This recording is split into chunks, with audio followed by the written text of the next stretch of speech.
We're back, another AV Jam. Kev, myself, and very, very, very special guest from our AV in the AM friend, Steve Greenblatt.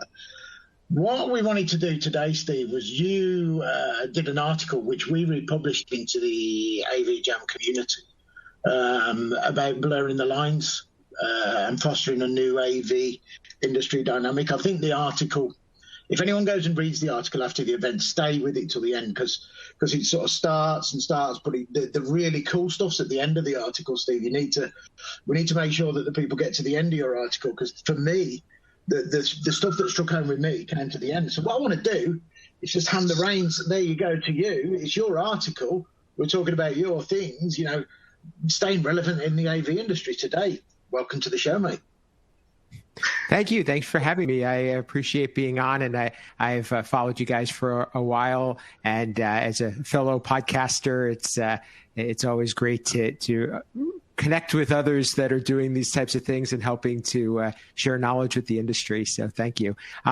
The purpose of the article, and I appreciate you pointing it out, and it was I'm glad that it was well received, because there are some things in it that people might misinterpret or take the wrong way.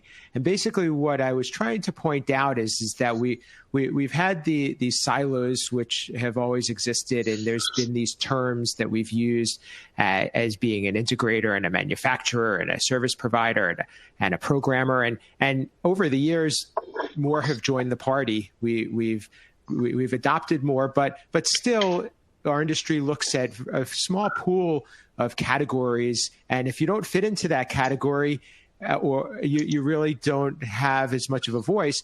But on the flip side, those categories are also limiting. And where I went on to say, as you said, is that we're all in business and an industry together, and we should all be practicing good business ethics and good practices that are common to any industry. And I think that in our world today, in the idea of knowledge sharing, and the whole reason why we do something like AV in the AM is because we want to be able to be a collective pool of knowledge and find where your voice fits, but also where your expertise is most needed. So the kind of the summary of the article is that we should all treat each other with respect. We should all be looking to help each other. We should all be, instead of trying to sell, be look to help. And I think that sometimes that could be not always a perceptive way of going about business. So that was really the crux of the article. But what I think is most important and what hit home for me is that I think that if we don't all look to see where we fit and what the future looks like, we're going to end up not either being in business or not being needed in the industry anymore. Yeah, your article, and this is why I said stay with it till the end. The last header is lose the pitch, and that's the bit that struck home with me. I'm a sales guy, top to bottom, side to side. But the one thing I learned at the best periods of my AV social media presence is don't pitch. Early on in my Twitter life, I probably did a bit of pitching, and it didn't go anywhere. But when you just get involved in the community, what goes around comes around. So you don't need to pitch, and I really like that. Lose the pitch. I totally agree with that. I don't know any industry that's doing the community better than us lot in AVR. Thanks to Chris Netto, the higher ed guys, feels like being led by Joe Way, are doing a great job of building a community too. No other industries do what we're doing quite as well, I don't think. But more of the same. Do we not see it? I don't know. We don't. I don't know, Kev. Dare I say, are IT doing anything quite so wonderful? I don't know. It just feels like I think sometimes that other industries are like we maybe were a couple of years back, and it was dog eat dog, and everybody hated each other, and you never shared state secrets. I'd like to think we're different, but surely we can't be. And it's as you were saying, Steve, how we've got to start working together, and we've got to do this. I would like to think we have started to do that? Or am I back in a bubble of AV in the AM where we've got a collection of people that are gladly wanting to do that, but maybe the rest of the industry aren't? Am I being too blinkered to that? Because it's odd, I know when we have these conversations on Sunday and when we're still always chatting throughout the week on Twitter, everybody that I'm connected with are helpful. Are we just a little clip or not? I don't know. Before AV in the AM, there was you had your business pains, right? And you quite often, I've been involved 21 years now. You quite often ask yourself, is everybody having these pains or are we just rubbish? Then AV in the AM started three years ago, and you're like, oh wow, everybody has the same problems as us. Yeah, everybody's facing the same challenges as us. Everybody employs the same idiots as us. We're all doing the same things well, and we're all doing the same things badly. It was brilliant. It was such, it made you lean into the community even more.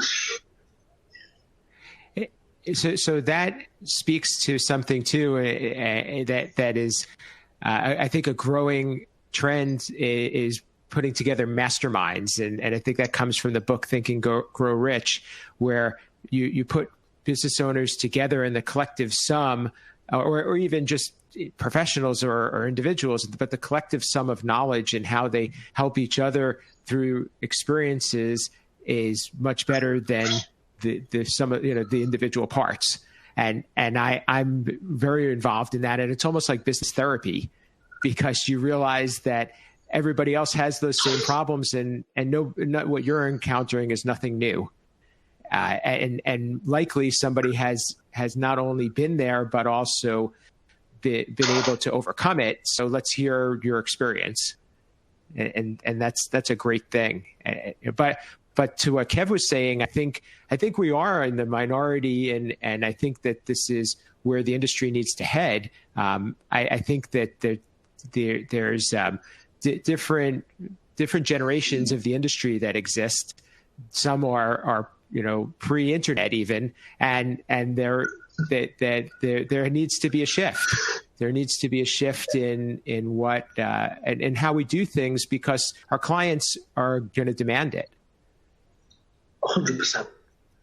I mean, it's something that we've all said for so long. The clients now, especially, know a lot more. Even from when I started, I've been doing this, 13 years, whatever it is. The difference in that period of time is massive.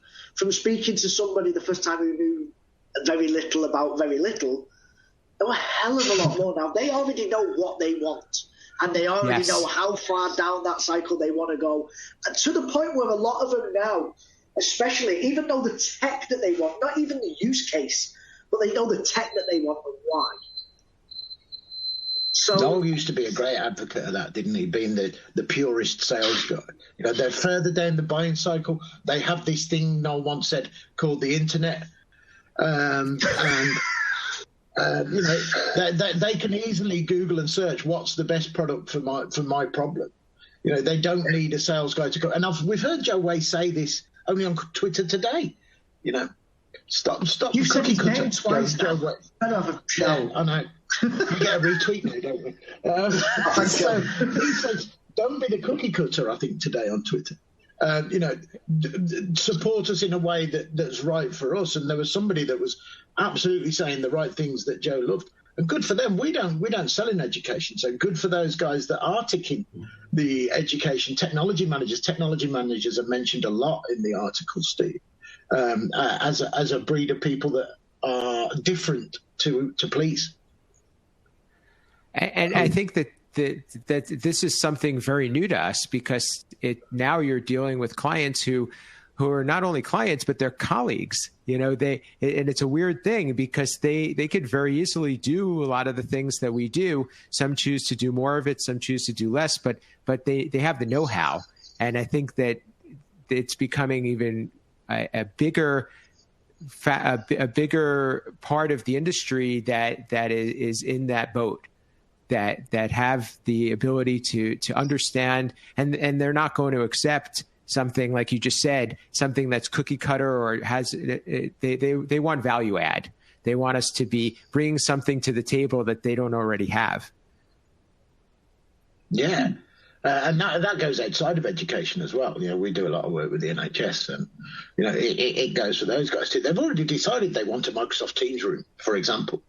It's how you make that solution work in their environment and their workflow for their people, and understanding the problems for a room going down for those guys is way more painful, because the cost of a clinician is way more painful than Kev or I in a meeting. Because those guys are being paid handsomely, rightfully so. It was really interesting as well with the article, as you said, as well as technology managers. Think of the way the distributors, how they've evolved over even the last 5 years, from what I remember. How you went from the ones, as it says, with lose the pitch, the ones that would ring you to do nothing but sell and sell and sell, irrelevant of products or knowledge or even need, to now even how a lot of disties are offering design services, implementation, support services. It's so massive, as you said, the shift is so big with the lines, as you said, being blurred. That's all great, Kev. But there are disties who haven't evolved, and only today I'm receiving a price catalogue from somebody I don't know. And it's like, that guy needs to evolve. I'll share it. And it's going to be an evolving process for sure. We spend a lot of time too talking about protecting intellectual property and being secretive, and I think that this is a good catalyst for saying, like, maybe that's not really where we should be focusing our efforts. I respect the value of intellectual property, but some of it is not something that is so unique. Yeah. Which, funnily enough, goes on to another argument regarding, and you'll know this probably better, regarding intellectual property and owners and that. Who owns the code? Right. Well, yeah. And I didn't want to get into my world, but yeah, absolutely. And, are we going to spend, so one of I got a wake up call, honestly, when I went to a conference called CUCC, which was another organization similar to HETMA, Joe Way's organization. And I sat in on some of their sessions, and they are very free to give any of it's all about higher ed universities, and they're very free to give anybody their designs, their code, anything, because they just want to help each other be better. And I'm not saying that we want to go to that extreme, but that's their world, and they're the clients.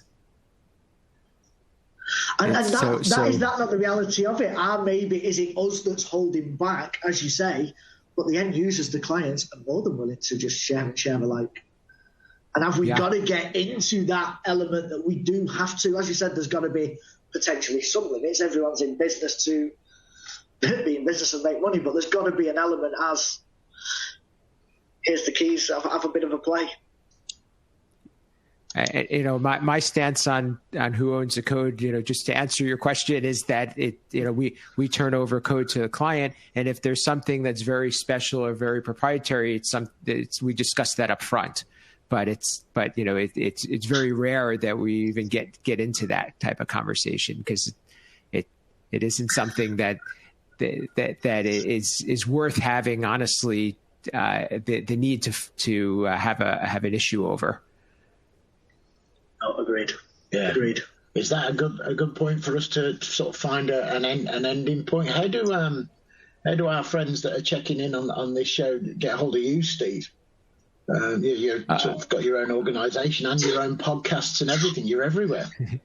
Thanks. I appreciate that. I will check out this article. You could go to avnetwork.com, which, so I do some writing for AV Technology. My company, Control Concepts, at controlconcepts.net. And I also do a podcast on control programming and automation for AV Nation called State of Control. So always looking to connect with everybody, all the social platforms and so forth. And AV in the AM has become a weekly staple. So I look forward to continuing those conversations. We'll make sure that we've got a link as well. Were you in the? We will publish the article. Were you day one on AV in the AM? You've been around the AM, AV in the AM since the beginning, haven't you? Sure you have. Not as regularly as I am now, but I certainly was keeping an eye on it. Yeah. Oh, you were a lurker at the beginning.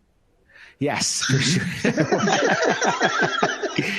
You called me out.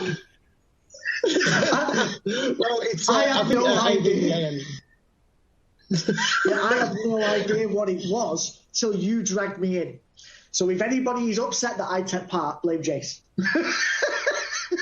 Because he dragged me into it. Yeah, I'm happy to be to blame for a lot of stuff. So I think AV in the M is better for you not lurking and joining in, Steve. I quite often enjoy the threads that you go down. It's been great to have you on the show, mate. I'd love to get you back again. On that note, absolutely. See you Thanks soon. for the opportunity.